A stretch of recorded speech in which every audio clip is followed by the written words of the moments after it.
All right, brothers and sisters, May 31st, 2013, as we're looking at end-time Bible prophecy news and world events as it relates.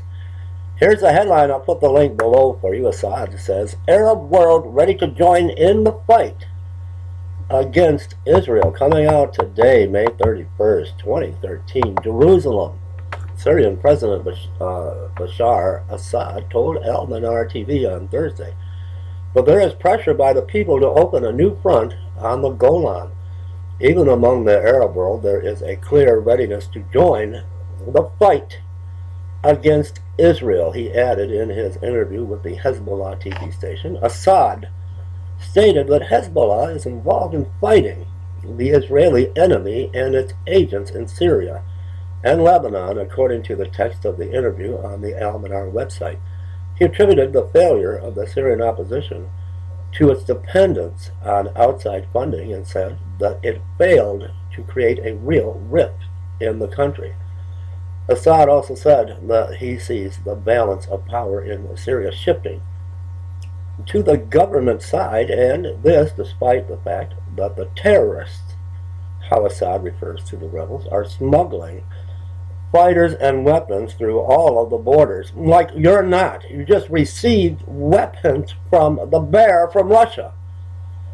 In relation to Israel, he said, if we want to respond to Israel, the response must be strategic. Early on Thursday, Lebanese newspaper Al-Akhbar quoted Assad as saying that Syria had already received the first shipment of Russian anti-craft S-300 rockets. That's what I'm talking about. Speaking about the delivery of the S-300 to Syria, Assad told Al-Manar that Russia is committed to end-time Bible prophecy, to the deal, and neither Prime Minister Benjamin Netanyahu's visit nor the current crisis will influence the importing of arms. Things are really heating up, brothers and sisters, as we are watching prophecy unfold before our very eyes. The contracts with Russia are not linked to the crisis, and Russia is committed to implementing these contracts, he said. Everything we have agreed on with Russia will take place, and part of it has already taken place. More of the missiles would arrive soon, he was quoted as saying. A source close to Russia's defense ministry said there had been a bank transfer in connection with the S-300 transaction, but that Russia's banks were becoming increasingly nervous about dealing with Assad. Israel spoke with Russia on Thursday morning amid reports that Assad's forces had received a shipment of S-300 missiles from Moscow. Now, Jerusalem, I'm looking for my mouse, hold on. Now, Jerusalem, gotta find my spot. All right, I got my mouse and I lost my spot.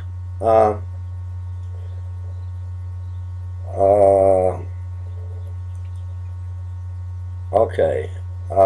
Jerusalem has yet to confirm the arrival of the missiles, which have a 200-kilometer range with a capacity to hit planes in northern Israel. It would create a no-fly zone that would make it impossible for the Israel Air Force to operate along the Syrian and Lebanese border, precisely at a moment when both countries are more volatile. Israel is investigating the report, while channels 2 and 10 reported that they did not believe the missiles had arrived. Netanyahu personally asked Russian President Vladimir Putin not to deliver the missiles when he visited Moscow earlier this month. On Thursday morning, Strategic Affairs Minister Yuval Steins held a prearranged meeting with Russian ambassador to Israel, Sergei Yakovlevich, and raised the issue of the S-300s. Russia has maintained that the missiles are defensive and are needed by Assad's forces in their battle against rebel groups in that country. On Wednesday, Steins said the missiles could be used as offensive weapons. At the end of Steins' meeting with Yakovlevich, his office said The men discussed bilateral and strategic issues in the region. They agreed that Israel and Russia would maintain an ongoing dialogue and cooperate, his office said.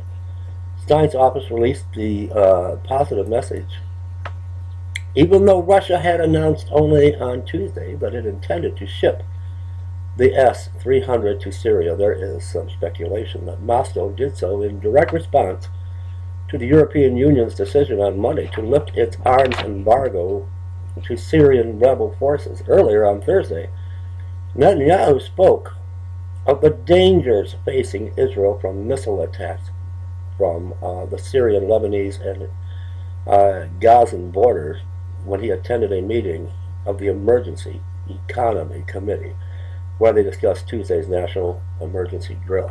We are deep in the era of missiles that are aimed at civilian populated areas, Netanyahu said. We must prepare defensively and offensively for the new era of warfare. The state of Israel is the most threatened state in the world.